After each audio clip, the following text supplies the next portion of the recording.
Jai Gurudev, in 2014, I had to travel to Mauritius, and a few weeks before my flight, me and Guruji were watching something on YouTube about this, about Saint Mirabai, and an advert popped up about people being stranded abroad after losing their passport. And I remember I was thinking, how irresponsible are those people? And Guruji didn't say nothing, he just looked at me and gave me lifted his eyebrow and gave like a kind of cheeky smile. So the day arrived for me to travel. I had to fly from Germany to the UK, Heathrow Terminal 5, and from Heathrow Terminal 5 to Gatwick Airport to catch my flight to Mauritius. And at Gatwick Airport, at Heathrow Terminal 5, I lost my passport. I don't understand how, and I don't know how, but I lost my passport. And I had a 3-hour layover, and I went to the British Airways customer service, lost and found item, nobody could help me, and I had to wait for 3 hours. And after 3 hours, I went to the lost and found item, and the lady told me, "I'm sorry, Mr. Kamalram, I'm sorry, nothing has been handed in, so we don't have your passport and your wallet." And I was completely broken. I remember I sat down on the bench.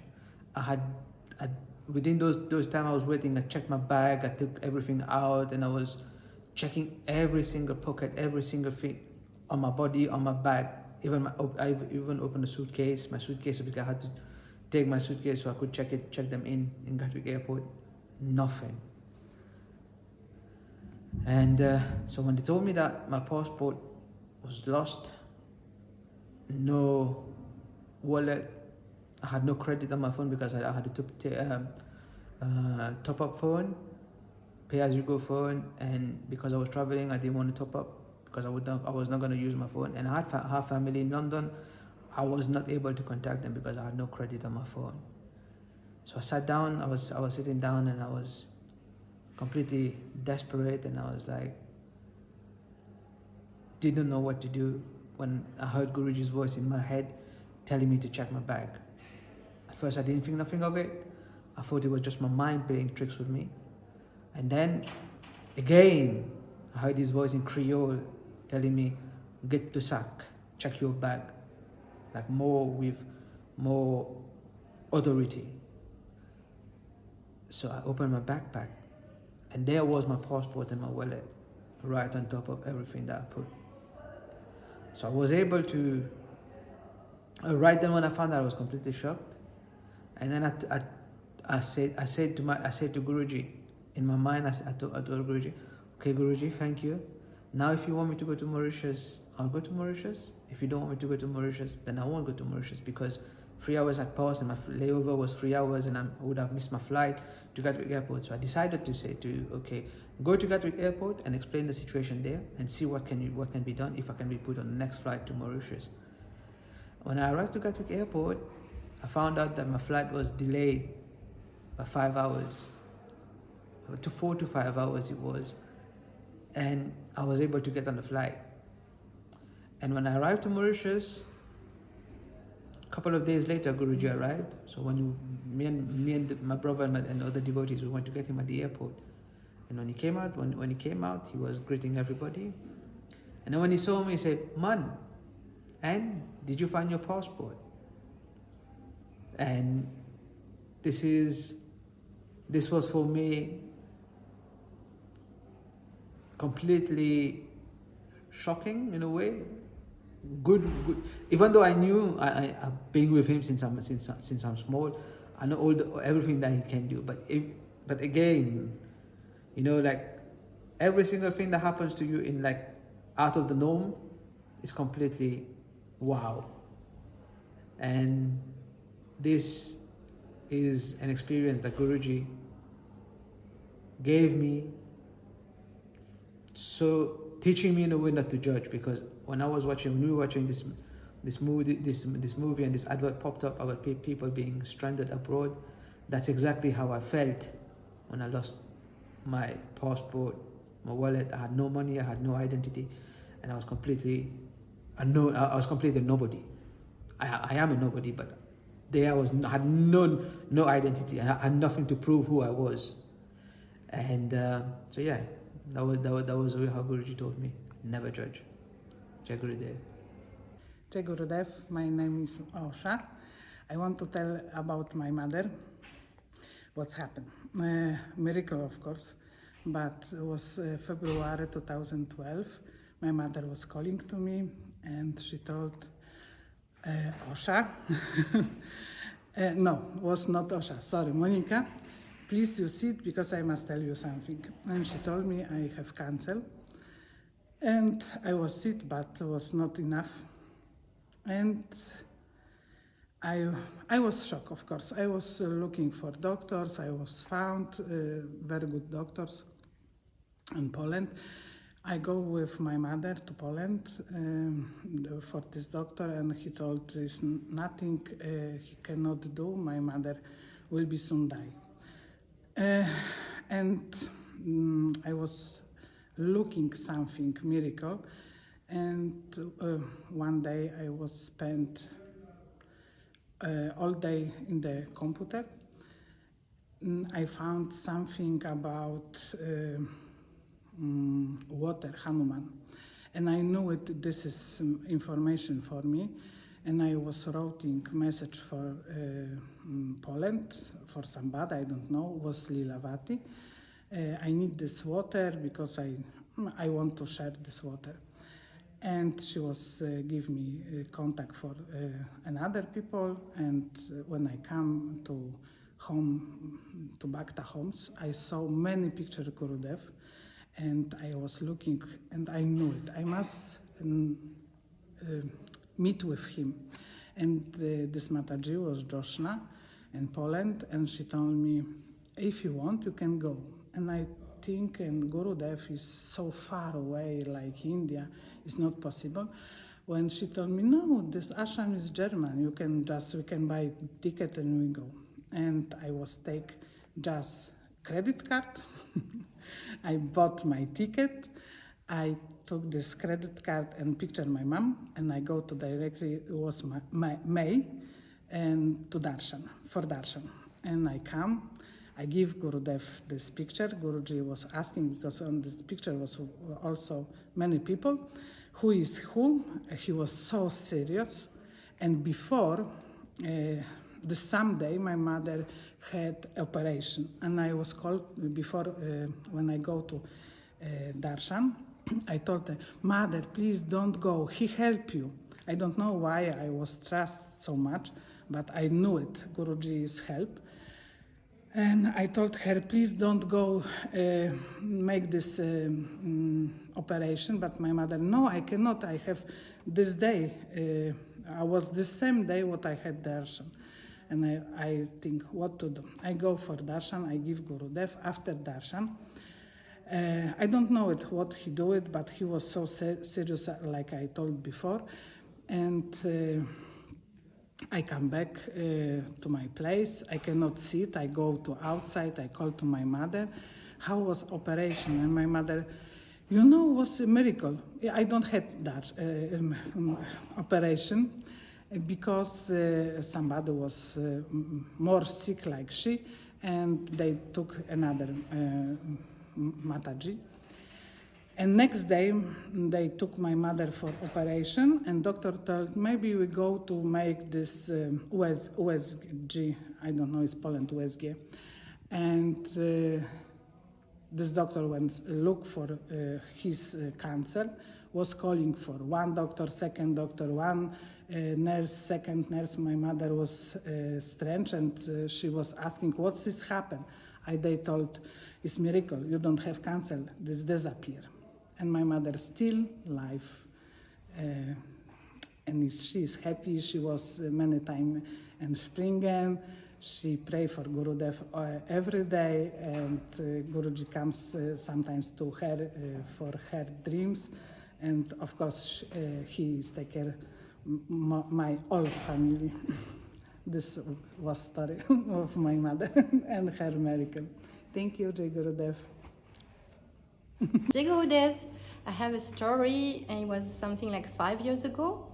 I had met Guruji for 5 months only, and had the feeling to go to Vrindavan. It was the holy pilgrimage. And then there, I had really like a call to become his devotee. So I went to see Swamini, and I asked her, how do we do to become a devotee? And so she gave me a list. And I had started to have many questions. But there I have like a very nice Swami, very open. And so I could every day go to see him and ask him many questions. And then at some point, I said to him, what's the difference between Narayana and Krishna? So he said something, and when he said the answer, something was odd in my heart. I was like, I was feeling this is not right. But anyway, so he went, I went. And then, I don't remember exactly, I think it's maybe 1 hour later, he came back to me and he said, oh, you know what? And I said, no.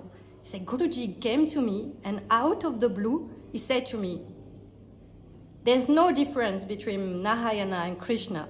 Only the Leela are different. And so, I look at him, yeah. And then he came back to me and he said, you know what? And I said, no. And he said, Guruji came to me and he gave me an answer. And I said, what? He said, there's no difference between Krishna and Narayana. Only the Leela is different. And then I had like goosebumps, like I have now. I knew the answer was right, and I was so blessed. But in the same time, I was like, but wait, how did he knew? Did you talk to him? And he said, no, but we were only together, there was no one, no. So how did you know? How could he knew? And then I was thinking, wow, yeah, Guruji is divine. And yeah, I'm never sure of the right word, like I think it's omniscience, we say. But yeah, and with the time, I had some other experience where I could really feel like Guruji know everything. And what to say? Just that I'm very blessed. Is many years. 5 years I'm his devotee, 1 year I'm his brahmacharini, and I feel the most blessed person on earth, and why not to say all universes. And I wish you to one day meet him and have your own divine experience with him. Take over there.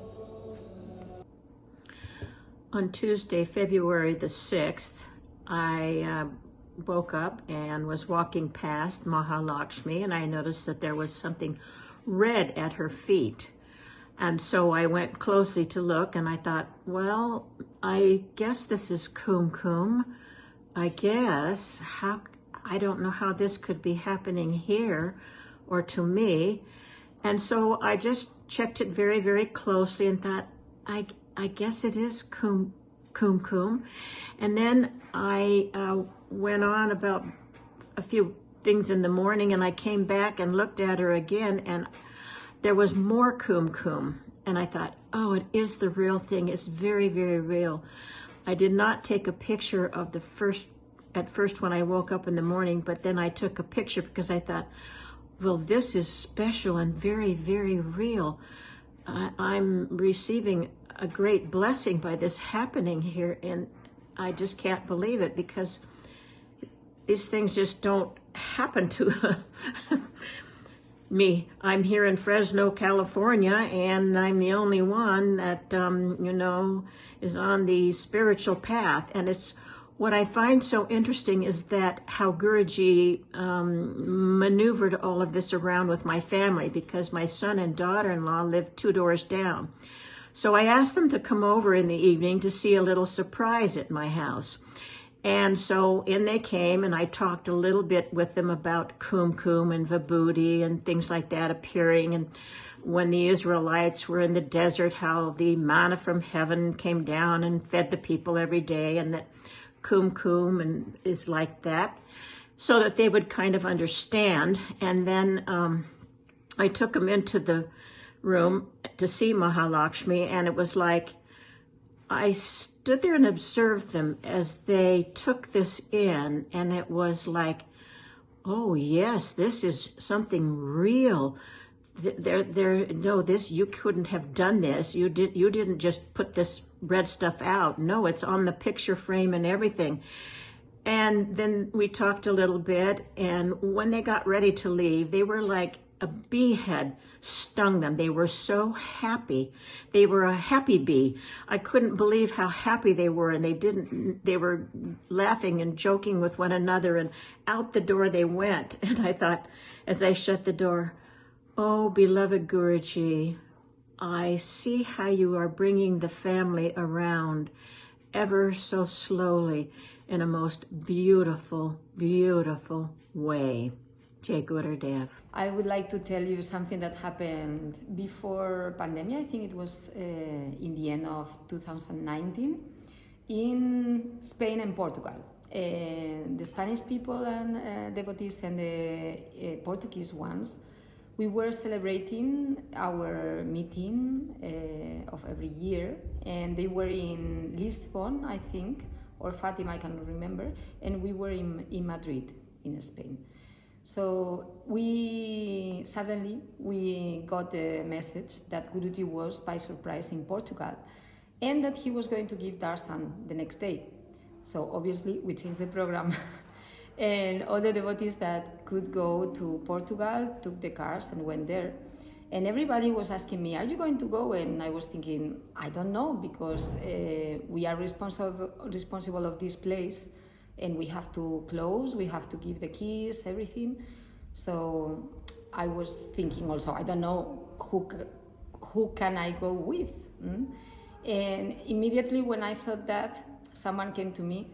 He was a new guy. He was someone who came for the first time, and he told me, are you going? Because I would like to meet your master. And I said, yes, of course, yes, if I can go with you, because he had a car. So that was solved. And then we began to pack everything, and there was a time where almost nobody was there, and I thought it was a little bit late.